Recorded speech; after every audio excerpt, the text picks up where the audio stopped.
Shut up and sit down. Hey everybody, welcome back to another episode of the Bowhunter Chronicles podcast. Got another great episode for you today. Today we're talking to Bret Wiest from Tioga Rise Coffee. And, we don't do too many company endorsement podcasts, mainly because we don't want to put our name on anything that, we're not 100% behind, or we don't want to lead you guys in the wrong direction. This is a product that we use when we are out in Idaho on our elk trip, and it's something that we really like, and they're friends of ours, good guys. Wanted to get their name out there a little bit and just talk with them a little bit about hunting. They're from Pennsylvania, and their experiences in the elk woods and kind of how the product came about. But it's instant coffee, and Bret, he said for any of our listeners, if they wanted a sample, just to shoot him an email, Bret, B-R-E-T, at Tioga Rise, TIOGARISE.com, and he'll ship you guys out some samples. So really, really great for you guys to, just get a chance and to try it for yourself. And as you see in the episode, we kind of talk about, finally a instant coffee that doesn't suck. So I also want to give a shout out to our latest Patreon, Brad Strope. He's with Valor Outdoors TV, so check them out. They're a hunting channel focused on veterans and first responders. And then our Patreon giveaway, I've had a lot of questions. Apparently, I did a very poor job of explaining kind of what Patreon is. I know we did it on some of the other intros and the other podcasts, but it's kind of like a crowdfunding thing. It helps us out with the costs associated with hosting the show and everything like that. It allows us to get some camera gear, get some things. We're working on a studio right now to do some streaming, so you'll be able to we'll get back into the video podcasting like we kind of started. It just helps us with every day-to-day things going on with the show, and to be able to continue to produce this and continue to grow the show. And so if you are interested in something like that, because we're doing this giveaway for our Patreons, and people are saying, like, how do I get in on that? What is this Patreon? If you go to our website, if you do it on your phone, it's bowhunterchronicles.podcast.com. There's a Bowhunter Chronicles guy in Arizona. bowhunterchroniclespodcast.com. You got to scroll all the way down to the bottom to the Patreon page. It says donate with Patreon. Otherwise, you can just go to patreon.com, Patreon, and then just search Bowhunter Chronicles Podcast. And why is that important? So right now, probably by the time you're listening to this, we already have done it, September 25th. So when this podcast goes live that evening, 9 o'clock Eastern time, we're giving away a bunch of stuff to our Patreons. They support us, and it's just one of the things we're doing is quarterly giveaways. This one's going to kick it off with one of the new XOP Evolution stands, some Vanguard binoculars, a Gearak bino harness, and some of the tethered VersaStrap minis that they sent us. So we're going to give that out to one of our Patreons. We're just going to do a giveaway. I'm going to go live on Instagram, like I say, 9 o'clock Eastern time on September the 25th. So we're doing those every quarter. So we'll do one right around Christmas time, and we'll do that. So that's just one of the things. Like I said, I didn't do a very good job of explaining, what it was. So I apologize to you guys for that. If that's not your thing, no big deal. Like I said, some people just want to know how they can help the show, and that definitely helps us out. So other ways that you could help is just tell some of your friends. If you heard one of the episodes that you liked, or there was some good information, something that made you laugh, just tell a friend or two. And that helps us grow the show, and it helps us reach more people. You can follow along with us on Facebook, Instagram, and YouTube. It's all Bowhunter Chronicles Podcast. And, whatever you're listening to this on, we've had a ton of new listeners in the last couple of weeks as hunting season starts to ramp up. And if you guys could give us a review, We want to hear it all, good, bad, any of it, because that's the only way that we can get better. And we appreciate every single one of the listeners, and we do appreciate it. And as always, enjoy the episode. Thanks for listening.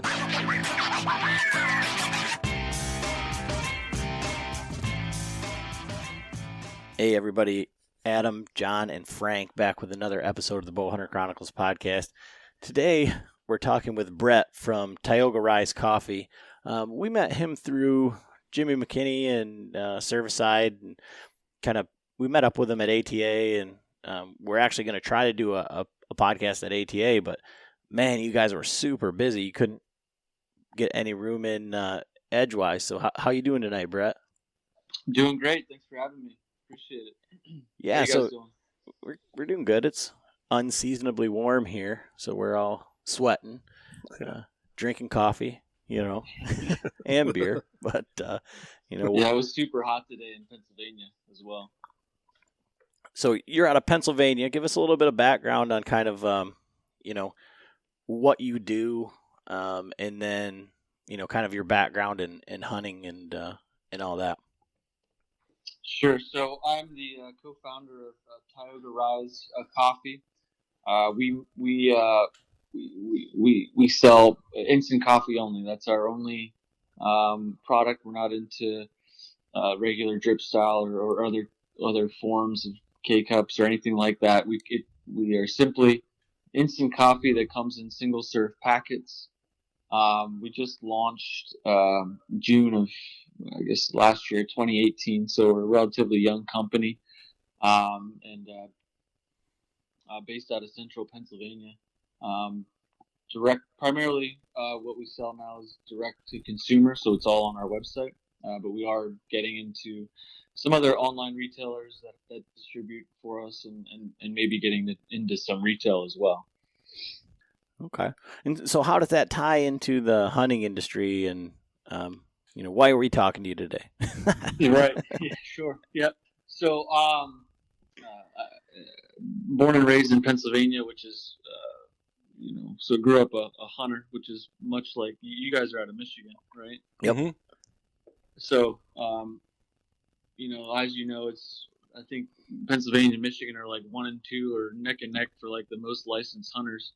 So obviously very popular, grew up with it as a kid.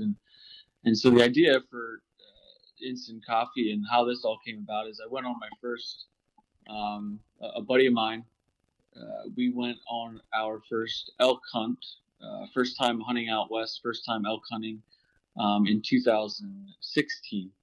And we did a backpack style hunt. So, in the just living out of our backpacks and all that for 10 days. We flew into Idaho and everything. And I'm an experienced backpacker and all that stuff, but it was the first time ever doing anything like that as far as hunting goes. Traditional. What I'm familiar with is traditional East Coast, style hunting, tree stands, and in and outs for the day, not backpack style. So, I'm a big coffee drinker, and we were out there in Idaho in 2016, and basically, he and I were drinking some other unnamed brand that I won't mention. Basically, just it hit me like a ton of bricks. Like, why is this? So we were drinking instant coffee because we wanted something that was easy and quick. And I'm like, why is this it? Why can't there be a better tasting, instant coffee that aligns with what I like to do in terms of hunting and supports that whole industry, and fishing and outdoors conservation and everything. And so from there, I came back from Idaho and kind of got to work in terms of figuring out the instant coffee industry and coffee in general, and trying to develop a better tasting product. So I have no background in coffee whatsoever, or food sales or anything like that. So it was all new to me, and just it was a fun process, and finally got to the point where my partner and I we found what we liked, and then went to market with it.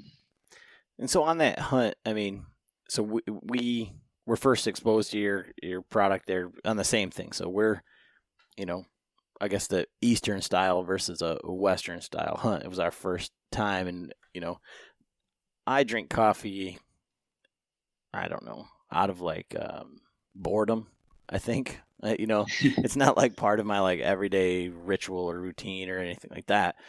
John, on the other hand, it's like it is. Yeah.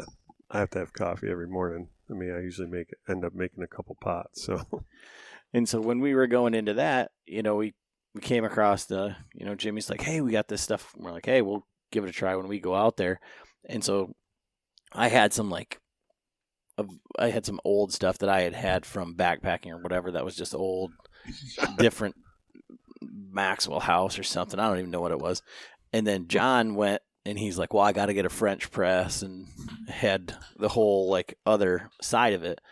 And then to, I guess, I don't know, make things that much more difficult is we were doing the like the bulletproof style butter coffee. right. Every morning. And that's one thing that I would drink, like that wasn't like out of boredom. That was like when I'm at work, it's like, nothing to do. Like I'm just drinking coffee all day because that's what I do. Right. It's not like I have to get up and it gets me going and it's all of that. It's like, well, fuck, I don't have anything else to do. I can't drink a beer. So let's have a coffee. Yeah. But we were doing that butter style coffee, and, it was trying to balance that. And there's Bulletproof makes like these little packets that have it all in a powder form, so it's already all I don't know, dehydrated. I don't know how you dehydrate butter. Right. No, it was just in a packet with mixed up. You just dump it in. So basically, that's what we did with. Either I'd do it with I'd make my French press coffee, which ended up being a pain in the ass. You got to clean everything out, and you got one. I just had my jet boil, so I was like, man, screw this. Let's just go with So we ended up. First, Adam gave me a couple of these. I think they're prehistoric coffee packets, because the first one I opened up looked like it was all one chunk, like crystals. Like I'm like, well, that's what it's supposed to be, man. Well, no, it wasn't, because when the next packet I opened up, it was powdery and looked decent. I'm like, wow, man, this looks like rock candy, and I'm crunching it. But so I'm like, hand over that Tioga Rise. Let's try that.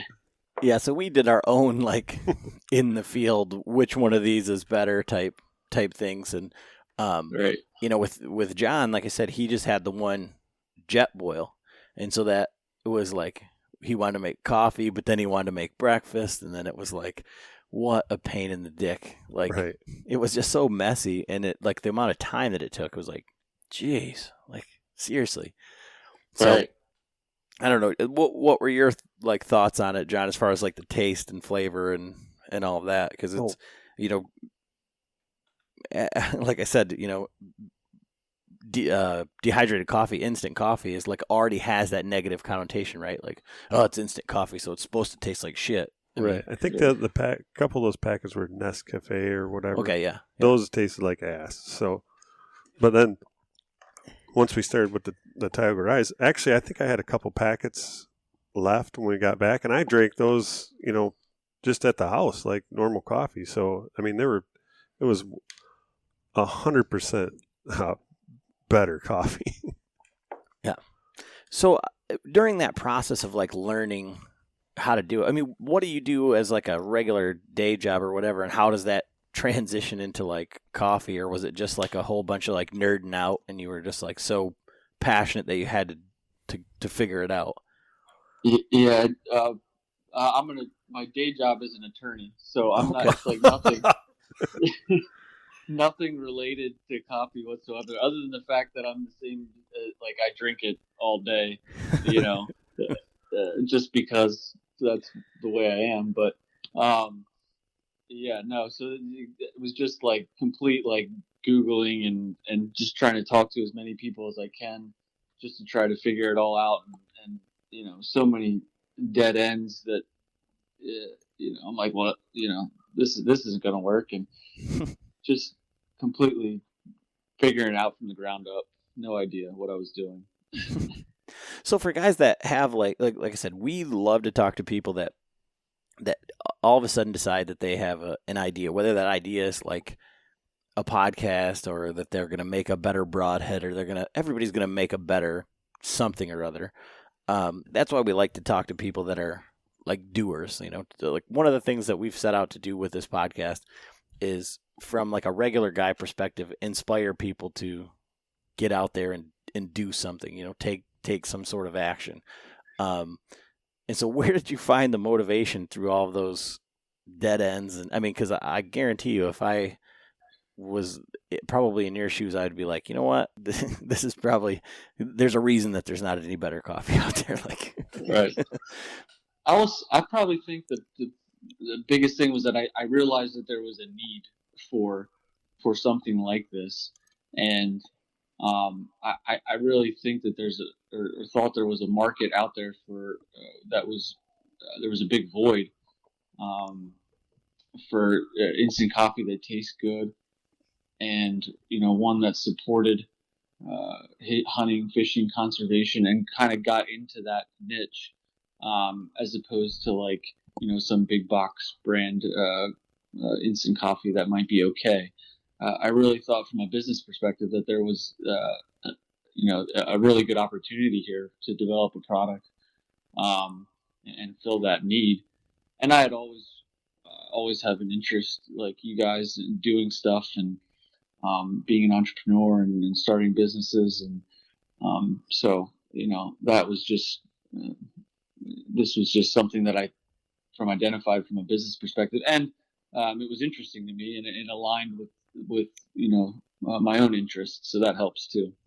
So yeah, it definitely makes it easier if it's something that you want to do. Yeah. So from the business side of it, we had met you at ATA. Was that your first time at the ATA show? It was, yeah. Mm-hmm. Yep. And what was that experience like for, being a first-time person at the ATA show as a hunter and, kind of being in that environment. And then on the other side of that, as being someone that's trying to, because like I say, on some level, and you guys certainly weren't that, like your booth was so busy. And I mean, hell, you were handing out coffee to a bunch of hungover people. So, I mean, it was worked great. it was definitely a very smart marketing thing on your part. But every time I walk by somebody that's there were people there selling like beef jerky and shit. Like that was their whole reason for being there. And every time I walk by somebody like that and I have no interest in seeing them, I feel like I'm like pissing on their dreams. So like being on your side of being on the business side, like what did you think of it from like a consumer side? It's not a consumer show, but there's a lot of cool stuff there. And then being there on the business side, what was that like?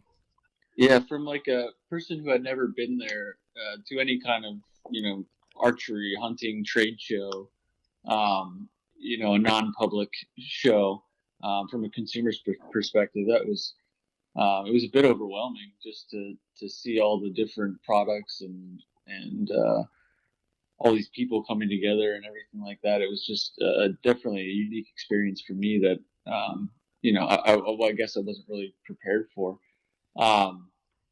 For it to be like that, I don't. But it also feels, the hunting community felt small to me. I thought it would be a little bit bigger in terms of the ability to access people and the booths that were there, and it really wasn't like that. You could pretty much go up and talk to anybody that you wanted to, which was kind of cool. And then from the business side, it was the response that we had was just, as you kind of said, that we were busy, so it was overwhelmingly positive, and we were kind of not sure how we would be perceived, because as you said, it's like coffee. Why are you, what do you have to do with hunting, kind of thing. So we had to explain that a little bit, our story, but I think it just helps add to the marketability and people like a story and things like that. So, but the response from the coffee that we handed out was, overwhelmingly positive, and we've had nothing but good feedback from that show. So that was a really, I'm glad we went, and I think we plan to go again next year, January. So looking forward to that. Yeah, we'll have to stop by. I'll give you 2 tips for next year. Your coffee was 10 fucking million degrees, and it was like almost undrinkable. It was a little bit on the Kelvin, 5,000 Kelvin meter.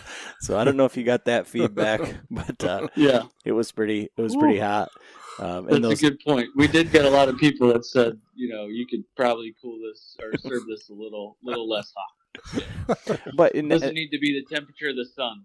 Right. You don't need any McDonald's incidents with the lawsuits. No. Good point. Thank you. Yeah, that was great. And then you had those little neoprene things, but the heat on that was cooking those neoprene things. So for the first couple sips, it was kind of tasted like plastic. So I was like, man, Jimmy, I took him aside and I'm like, you realize that this is like heated up polyurethane. And he's like, yeah, I didn't think about that. It was nice to have these. They have like almost koozies for your like a coffee cup for like you'd get at Starbucks, except for they were reusable, but they were brand new with like the new printed ink, and then they were heated up to 150,000 degrees. So it was definitely putting out some VOCs. Yeah. Yeah. Yeah, these are the growing pains you go through. But you're right. It's a good thing you're an attorney. And so, so from that show, and have you guys done other consumer shows then after that, or?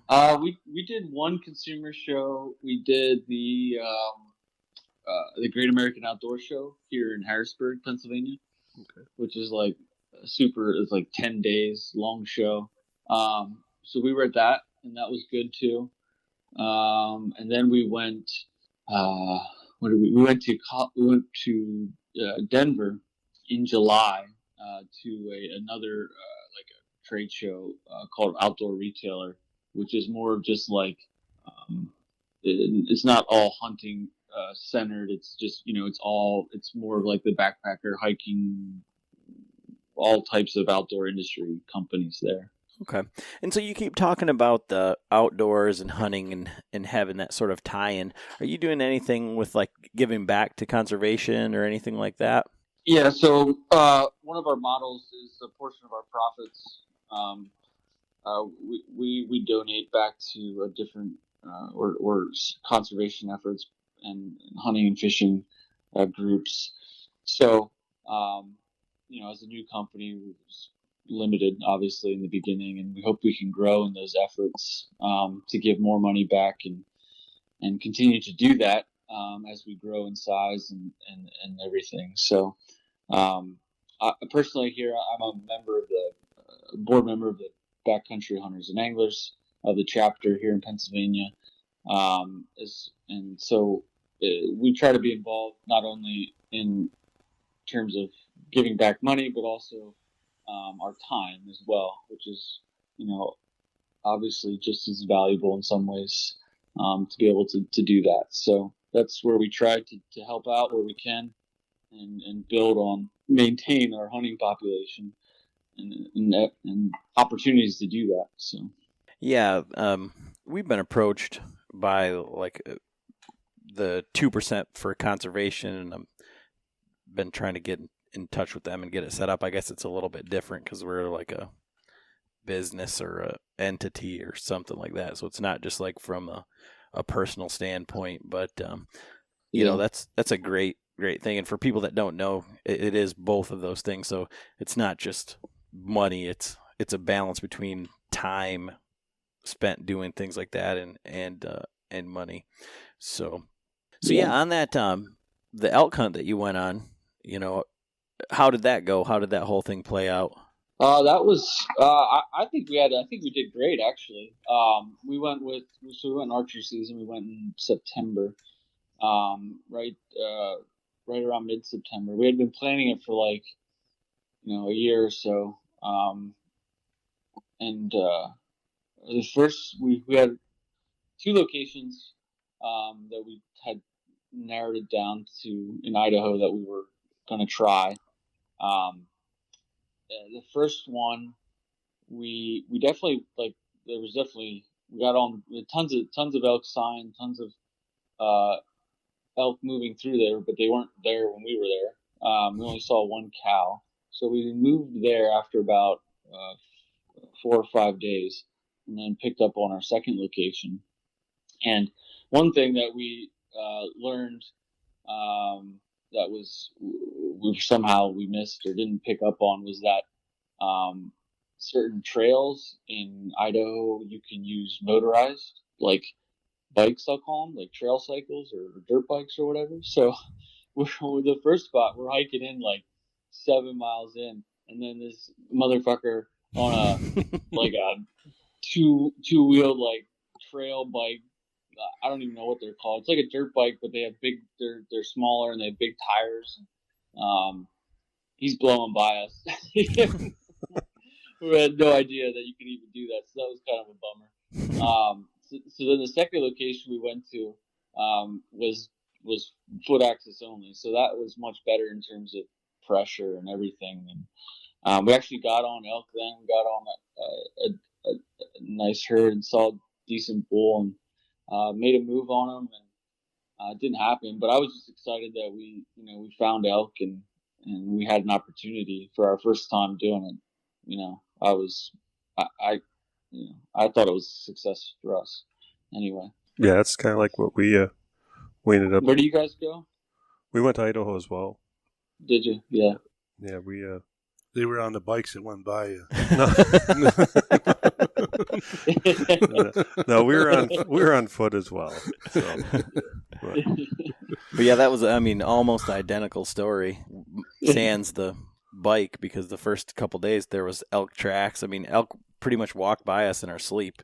But we just couldn't get on them. We were there in the beginning of right basically the day after the opener is when we started hunting, and it was hot. It was 80, 85 degrees for the first 4 days, and we were down pretty low. We weren't low down in the dark, cool holes, but we were like right in no man's land. Right in the spot where the elk were like, yeah, we're not going to be there for a few days until it cools off. But we ended up getting into elk, and did a ton of calling, and ended up having a really good encounter with a really nice bull, but it just didn't work out. We got him in around 60 yards, but there wasn't really a shot opportunity for Adam. But did you guys end up calling?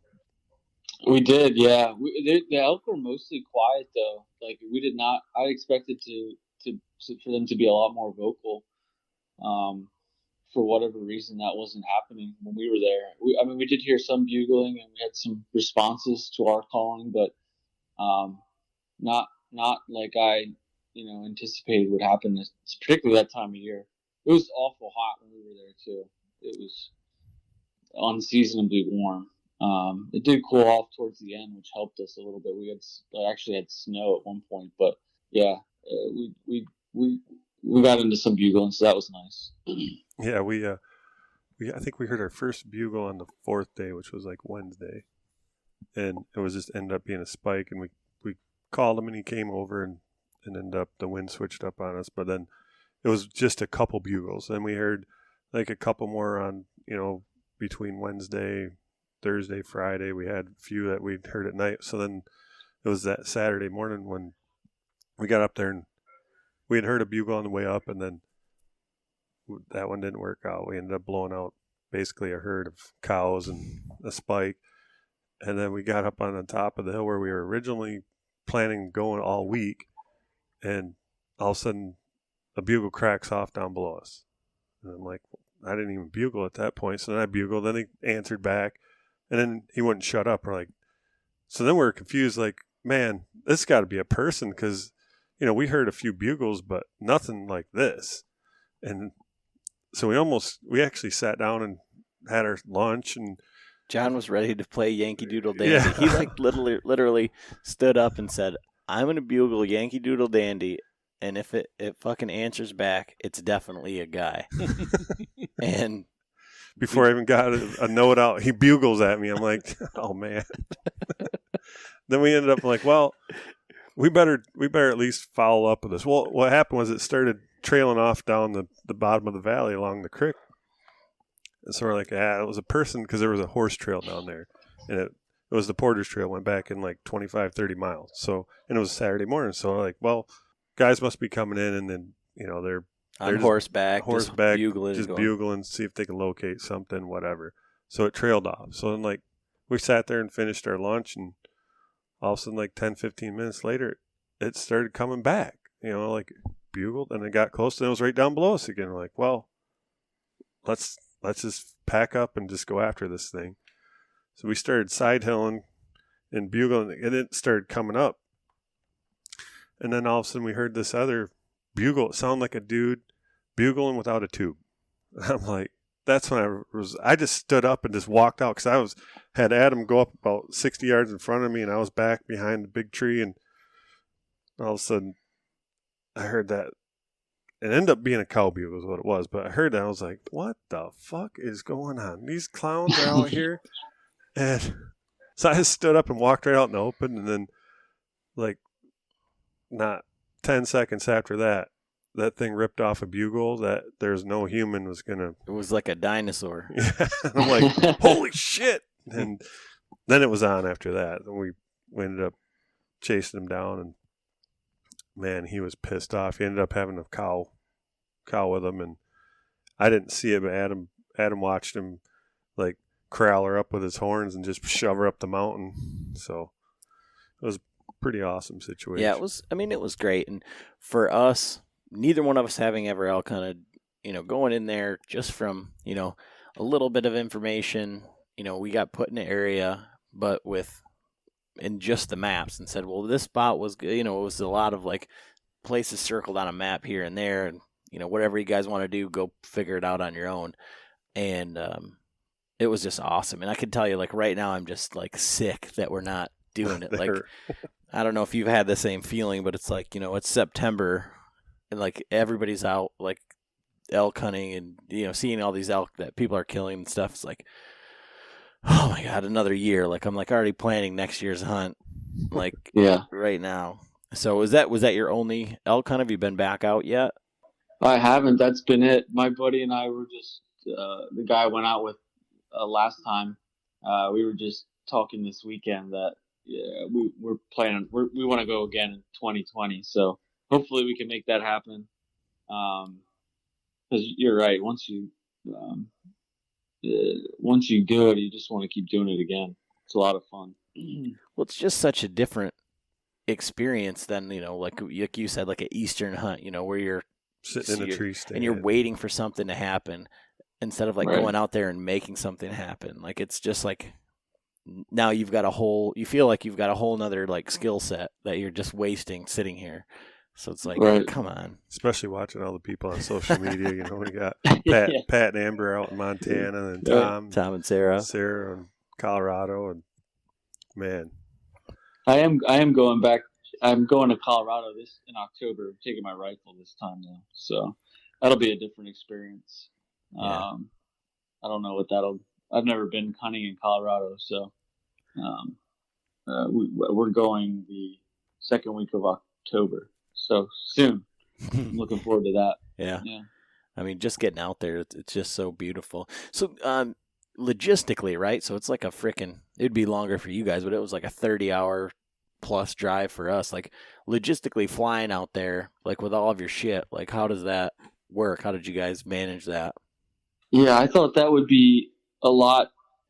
Getting everything out there wasn't so bad. We just basically took, our backpack that we're living out of, our carry-on, and shoved as much as we could in our bow cases. And that was pretty much it, and flew out there with it. And it really wasn't like, I thought it'd be a real pain in the ass to go through, TSA and all that crap with your bow.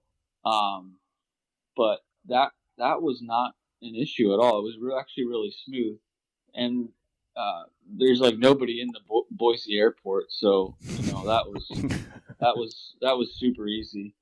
The only real pain in the ass part is you got to rent a vehicle, Right. and you're paying for that. That's where you really get hurt doing all that stuff, and that's just a pain in the butt. But logistically, it wasn't that bad. Now, we killed something, I may have a different story, because I feel like that would be such a pain in the ass to figure all that out.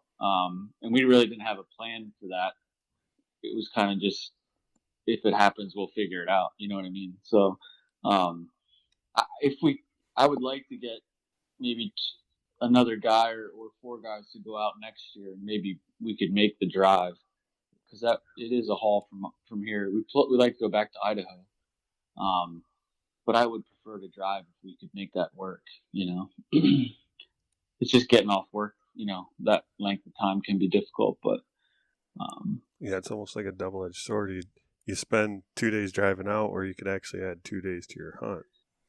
Right. But it's 2 days driving back too. So I mean, you could actually. So you had 4 days to your hunt. Right.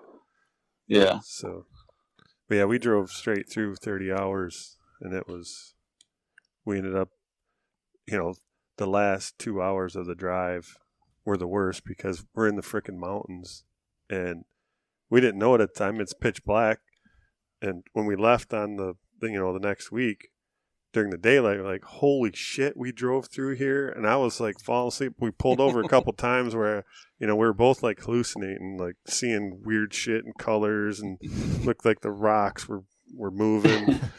And then we drive through there in daylight hours, like, holy shit, we're lucky we're alive. Yeah. You guys didn't drink enough of the coffee. We saved it for the. I'm just saying. I was drinking drank it on the way. I was drinking 5-hour energies and monsters, and Yeah. That's the other thing. When you make that drive, you almost, if you don't have enough guys, you feel like crap when you get out there, and then that hurts your hunting as well. Whereas flying, you kind of don't feel so bad. yeah, You haven't sat in a truck for 30 hours. maybe fly out and then rent a vehicle, a one-way vehicle on the way back. If you kill something, like, all right. Well, that's what I was going to say. Why did you guys deliver the rental car in Pennsylvania? Why is there blood in the back? Yes. Oh man. Where's the body? He's in my freezer. Yeah, it's pretty conservative out there in Pennsylvania yet, so I think you'd get away with it. If you were driving to San Francisco or something, it might be a different story. More questions. Right. So Frank's been sitting here drinking the coffee all night, and he had some of that molten shit at ATA, but I think this is a better. It's a better example, I think. Yeah. I do like 60 ounces before maybe noon every day, So yeah, it's good stuff. I'd definitely go after that. Yeah, especially out. I mean, like you're saying, when we're out in the mountains, I like the French press and all, but maybe for like an afternoon thing when you want a fancy coffee or something. But for getting up in the morning, you're making your oatmeal and you want something quick and fast and no cleanup, man, that was, and it tasted great. So yeah, that was our goal, to develop something light and portable, and certainly much better tasting was the number one on that list. So yeah, I'm glad you guys like it. Yeah, appreciate the support. The Nescafe or whatever you want to call that crap, I was about ready to just take the packet and dump it in my mouth and quick swallow it like a bad pill, just to get the coffee in me. Yeah. Oh man. So entering into the coffee deal, so like everybody wants to have an outdoor brand of coffee. Some of it's good, some of it's not. And then to have the freaking instant coffee, like what have been the hurdles that you've had to go get past, like for this? Like what questions do you have to like answer over and over again, about, what makes your coffee special or this, that, or the other thing? Right. Yeah. So like you said, everyone comes up with, or most people at least come to our product with the prior experiences that are bad with instant coffee. So it's always like, well, what makes this good, or what makes yours different, or so. I mean, it's really a matter of two things that I think sets us apart is the ingredients, higher quality beans, better quality beans, and the process. Um, just to kind of give you some background, generally, um, most instant coffees are made with a lower quality bean. Therefore, you're getting a lower quality product. And the process that they use is a method that doesn't. It's just the most efficient, but not necessarily the most the best way to preserve, the tastes and the oils and all that stuff. So, most coffee is made with most instant coffee is made through it's called like a spray drying process, which is essentially blasting roasted coffee at a high pressure, that essentially freezes it and creates the fine particle coffee. And the method that we use is called freeze drying, which is basically roasted brewed coffee that is frozen rather quickly under very cold temperatures. So it's a better way of preserving the tastes and the aromas that you would expect in a normal, good tasting cup of coffee. So that's kind of what makes us better. It's really primarily two things: is ingredients and process. And that's where most other companies don't take the time to do that. So. And is that like a more their way is just more cost effective or whatever? So they're just trying to. Exactly, yeah, because it's time consuming. It's more labor intensive to do it, the better way, the better tasting way, I'll say. So basically, like most people are drinking just instant coffee every day. It's just like a convenience and an economical thing. Where with your product, like the guys that are going out west or even campers or whatever that want a good product are willing to pay a little bit more for a better quality item. So. Yep, exactly. So we've had to do a lot of we've been trying to just have as many people try our coffee as we can, just to try to break the stigma associated with that a lot of people have and associate with instant coffee. That ours doesn't suck and it's better tasting. So that's been a big hurdle that we've had in terms of just educating people that instant coffee doesn't have to suck, and it can taste good. So it's kind of basic. Is one of our biggest challenges, really. Was it just basically through research though that you figured out the process then? Yeah, I mean that, and I mean it's more involved than I'm making it sound. But yeah, that just lots of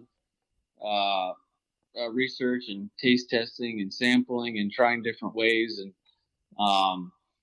ultimately reaching a point that we were satisfied with the product and decided to go with it.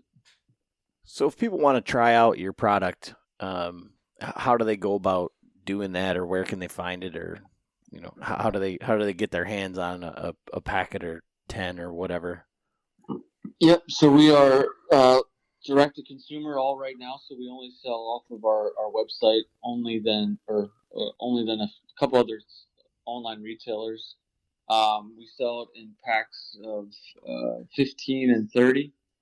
And we also sell it in single packets. You can buy it that way as well. 15 packs are $19. 30 pack is $29. And then we have to also have a subscription starting, like a monthly subscription if people want to do that. And then if anybody listening to this podcast wants to get in touch with me somehow, my email is Bret@TiogaRise.com. I'd be glad to, send out some samples to people if they want to try. No cost, and hook them up and let them see that instant coffee doesn't have to suck. That should be the slogan. That's what I was thinking. I was just like Ours doesn't suck. Ours doesn't suck, right? So one packet makes how big a cup? Yep. So one packet dissolves in 8 to 10 ounces of hot or cold water. I haven't mentioned that yet. So if you are into cold coffee, it does dissolve in cold liquids as well. So a lot of people like to drink it that way too. So you can do that. But generally, yes, we say one packet to 8 to 10 ounces of liquid. Yeah, and one thing I didn't even think about with that, I mean, I did know that it did the iced coffee, and for people that just want convenience, even if you're just like going out for an all-day sit or something like that, and you've got water and you're starting to get tired or whatever, you can just whip up a thing of that in your water bottle or whatever. But like when we were talking to Greg Litzinger, he was talking about like when he went out west, and there's a lot of guys that are doing the no stove type thing. So they're not doing mountain house. They're not doing everything. They're doing is just going to be cold prep. Yeah. So that way you can still get your coffee, get a decent tasting coffee and a good experience. Right. Yeah. Something that's actually dissolved and you're not chewing it like John was talking about. Just with that. So that, I mean, I think that goes a long way as well, too. Yeah, so sure. Yeah.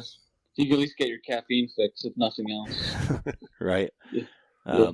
And so do you have that information? So how much caffeine is in one of these packets?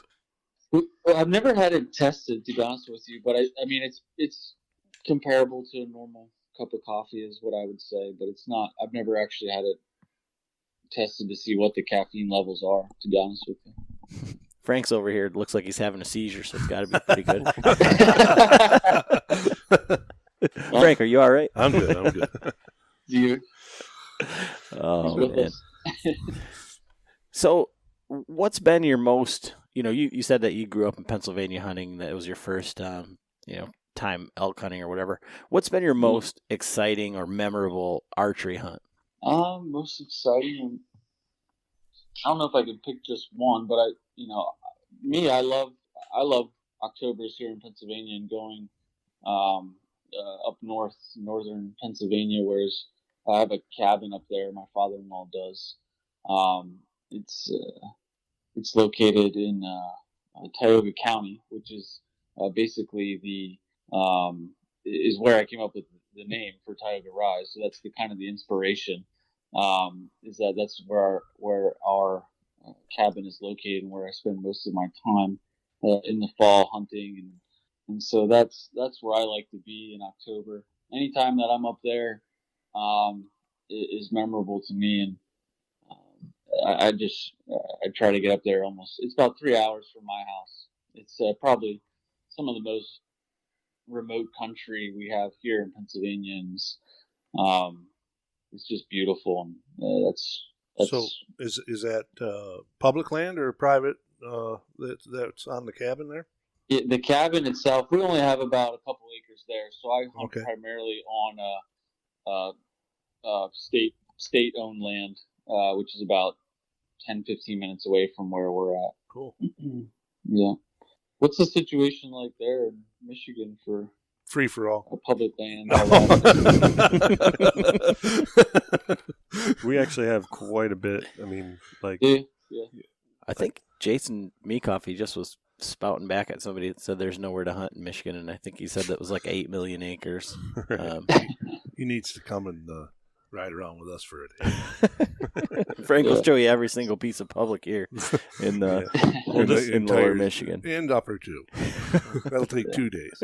Like just south of us in the Muskegon River flats, there's like over 5,000 acres there in the public land, and then Manistee National Forest. There's, I mean that reaches from literally a mile from my house all the way up to just south of Traverse City. I mean, so it's like 47,000, isn't it, in the one deal? It's more than that. Yeah, just in one block. Yeah, like continuous touching, but yeah, there's probably close to 1 million in that. I think. Oh yeah, but I know the one comes up, like 47,000 acres. I mean that's. So we have quite a bit of public land, but there's also quite a bit of pressure too. Right. I mean, a lot of the spots. I mean, some of the stuff is pretty hard to access. So the easy stuff, obviously, it's a parking lot. So right, yeah, that's what we deal with a lot of here. Like I'd said before, I think Pennsylvania, Michigan are 1 and 2 or top 5 or something like that for license sales for hunters, and pressure here is you gotta walk to get away from it. So what's the terrain like up there? I mean, I guess when I think of the Tioga Rise, and I guess I just think about, maybe because we were exposed to it like in the mountains, but and there's hill country in Pennsylvania, right? I mean, what's the terrain like up there? It's mountainous and very steep. It's actually home to we call it the Pennsylvania Grand Canyon. I don't know if you've ever heard of it, but it's like it's like a gorge that cuts through the mountains, and so it's some of the steepest terrain that we have in Pennsylvania. Very mountainous, yeah. Not a lot of farm land up there. Yeah, we don't do a lot of farmland around us. It's mostly marsh and swamp, but we don't have any elevation, so to speak, anywhere around here. Nothing like that. No, just rolling hills, maybe. Well, you get up near 55 up that way. Right, up in Manistee. Yeah. Actual Manistee County, there's some pretty decent Do you guys hills. hunt private and public, or mix them both, or what do you guys do? Basically public. I mean, I've got, my family has 240 acres, about 7.5, 8 hours from us. So it's like a once a year type pilgrimage up there, but that's all the way up in the Upper Peninsula. Yeah, so that's over near the Wisconsin border. There's probably more Wisconsin boys hunting your property than Michigan, and they're riding bikes too. Right. Yeah, we're it's 8 miles from Wisconsin, and it's just one of those spots where I was talking to somebody on social media here recently, and it's like, to go up there and really branch out on the public. We used to do that a little bit when we had when I used to rifle hunt when I was a kid, and there'd be 10, 15 guys in our camp, and it was really awesome. Michigan deer camp type experience, but the hunting wasn't great. And then you were forced to kind of go out into the public land, and so my grandpa grew up there, and they had spots that they used to go to. But when you get up there, it's so, I don't know, you feel like you have all your eggs in one basket. You've got a week or a long weekend, 4 days or something like that. So to go and try and seek something out, other than where you're used to hunting, or it's really difficult to be adventurous when you're on such a small, truncated timetable. So this year, Frank's going to Missouri and then to Nebraska, and it's 6 hours to Missouri where they're going to hunt, and it's 7.5 to go up to our property in the UP. So it's I have a lot more, I don't know, bigger dreams, hopes of Missouri, Right. And I can spend a lot more time. I mean, I can spend just as much time on Onyx and break down the same thing to go to our cabin in the UP, but and you might have a chance at a 100-inch buck or you know something there. But just like we've said it before, like when we go to Ohio and hunt, we drive 6 hours there, and you're in, you know, Adam killed a 150-inch buck there. So we're not, you know, I mean, and how many did we see that were like in that class? Right.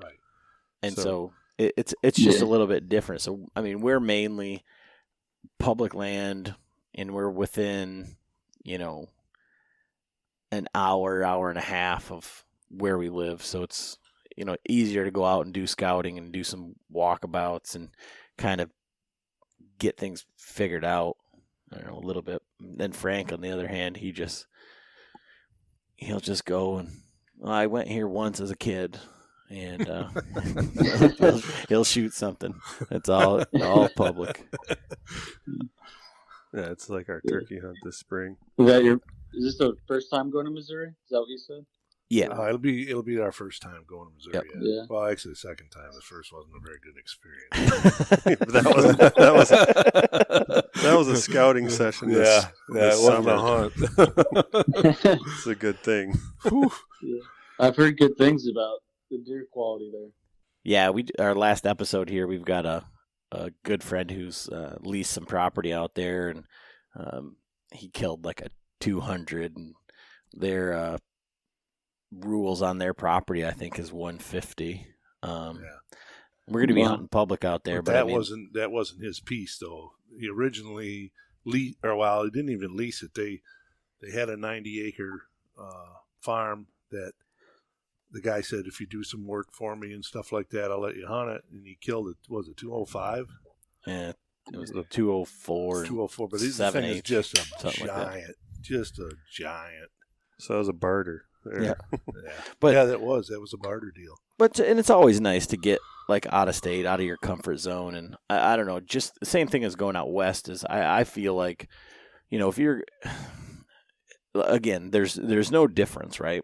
Then if I go up to the UP, it's 7 hours. I should be investing more time into that. I should be, but it's like one of those, I don't know, comfortable hunts. Like, and so it's like, oh, we've got a nice camp up there where we can sit back, and we're gonna have a deer camp experience where if you go out, like when we went out, you know, elk hunting, it was like all elk hunting all the time. There was no like downtime where we were like, well, you know, let's go over here. Let's go do this. Like there was no, and you know, when you go up to our property, the UP, it's always like, well, we got the whole crew up here. So now we got to split wood, and we got to brush hog, and we got to do this. And so, I cook for them. You know?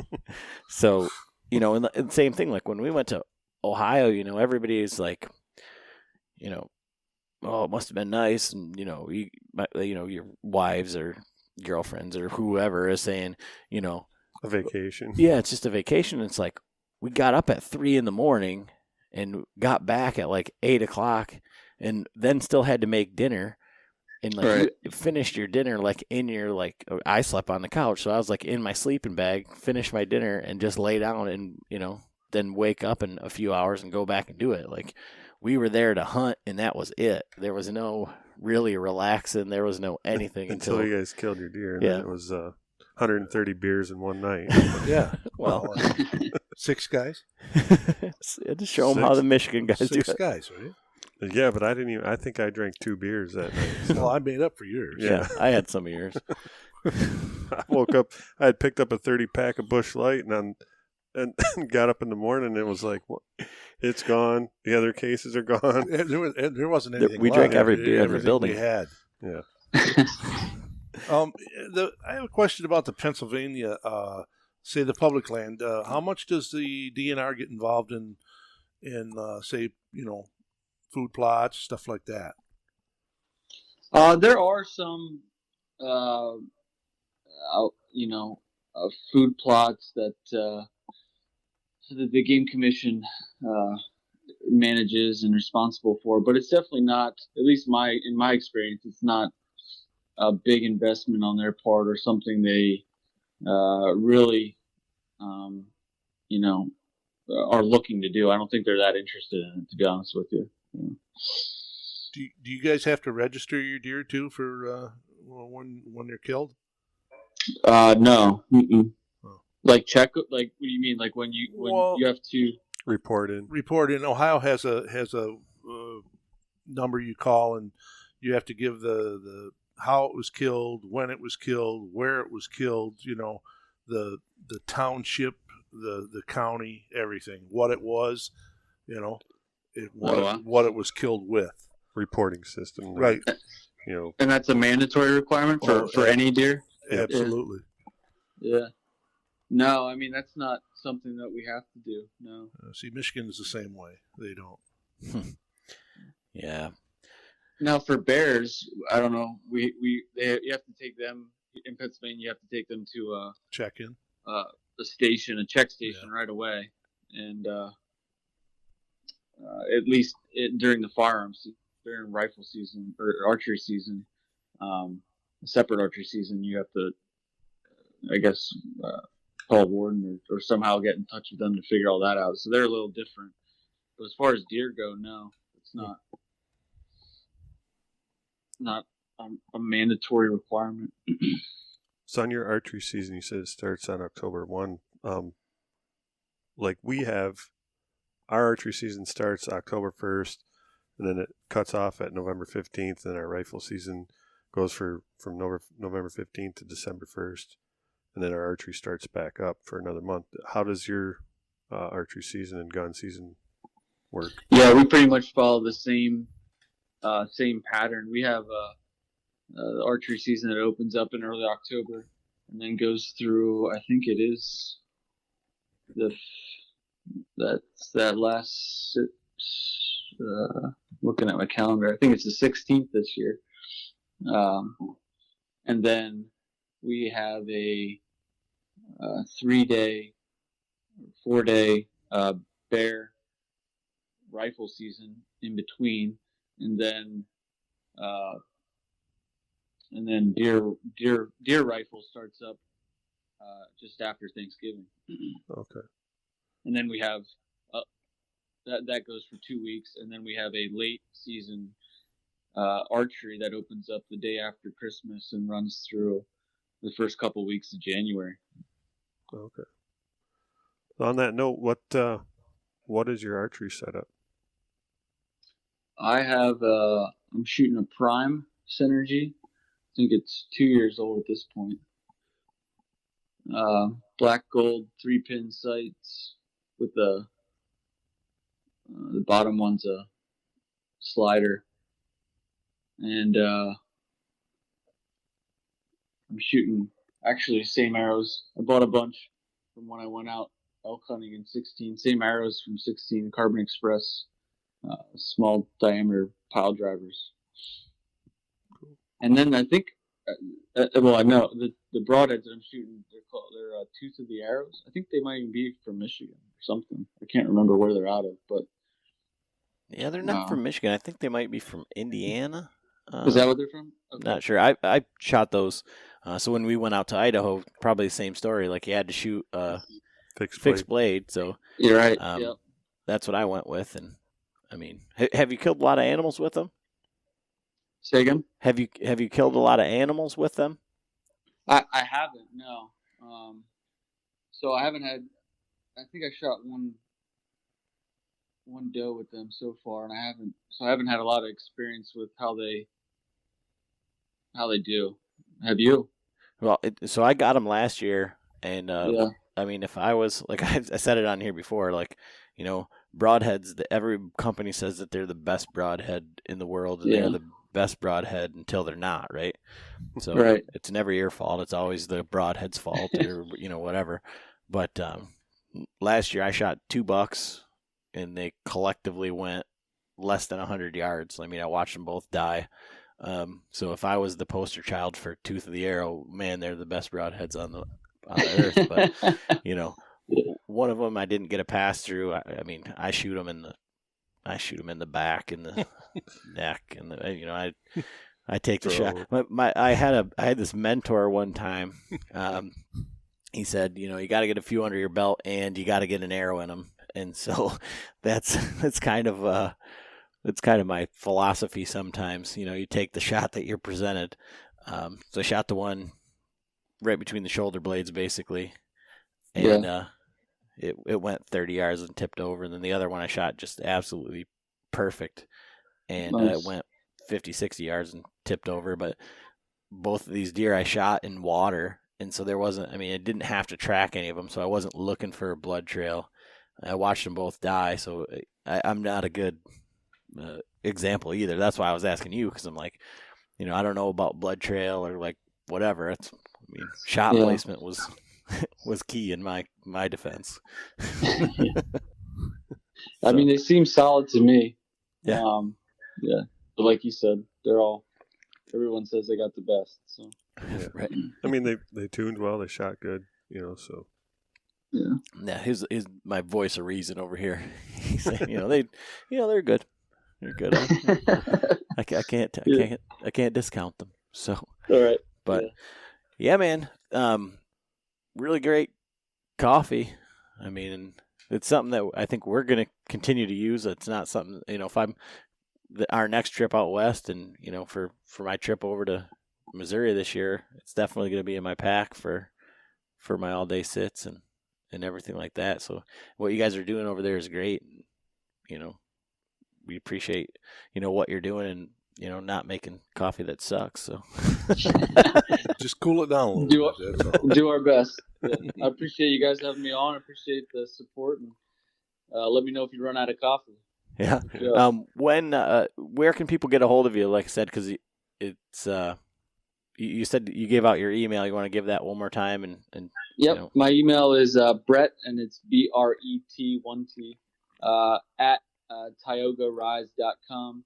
At our website is TiogaRise.com, and obviously we're on Instagram and Facebook and all that too, so you can find us there. Awesome, man. Appreciate it. Yep. I think that's all we got for today. Right. So good luck on your Colorado hunt, even though it's with a gun. Yeah. Thanks. Appreciate it. Good luck with all your seasons, guys. All right. For sure.